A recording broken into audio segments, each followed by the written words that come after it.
I knew nothing about the American Indian, and that everything that we are taught about the American Indian is wrong.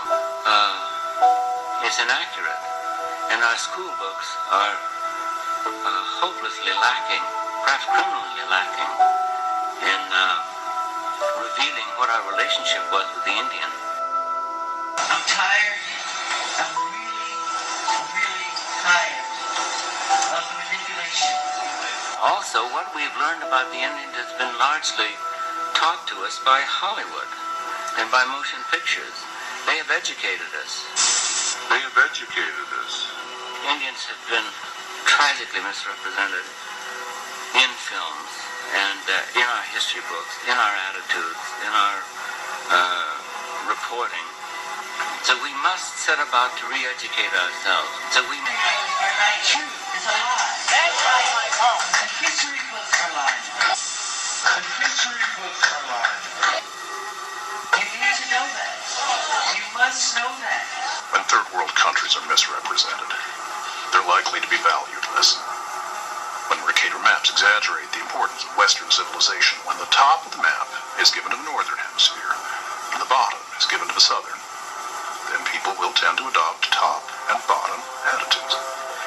When we hear, as we've heard throughout all our lives, no matter how old we are, that we are a country that stands for freedom, for rightness, for justice, for everyone, it simply doesn't apply to those who are not white. It just simply doesn't apply.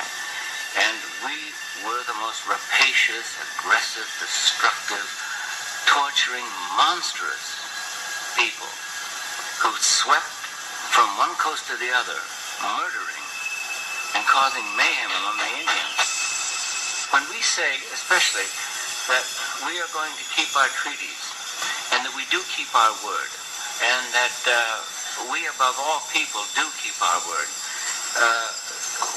I think it's important to mention that there have been nearly 400 treaties written by the United States in good faith with the Indians, and every single one of them was abrogated, means broken or changed or altered. And that is, why was history told to you in reverse?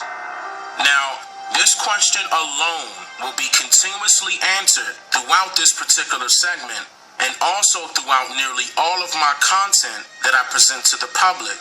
Reason being is due to how history is depicted in today's society of America, because history today is now known as what is documented from the past, but the problem resides in what was considered to be history in the past, simply because history in the past was literally what a sole individual made it to be. Now, this generation of people would inadvertently believe that that's how history should be, and I agree with you.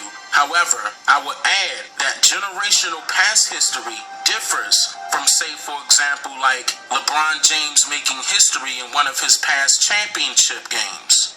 Why?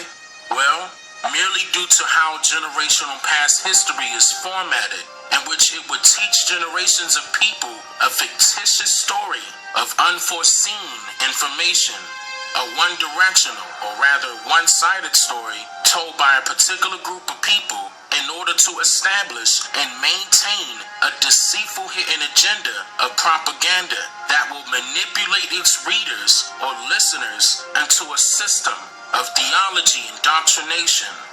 In other words, these particular individuals that provided this information told you what they wanted to tell you, no matter if it was based on any truths, facts, or their own opinions. It is called the illusion of power, whereas this illusion is that one group of people are somehow superior to others. What is also important to note here is that there are multiple different entities that are man-made, and history is one of them, along with various types of science, technology, and even many forms of religion. All of these social engineering experiments were cultivated by the same exact one set group of people that I mentioned earlier in order to compel the masses into adopting it. The ideology alone of their manipulative theoretical motives programs an individual individual to become prone, with limits to their literacy and critical thinking capabilities. Not only were these same tactics utilized in the past, but these detrimental effects are currently being depicted as the norm in today's society.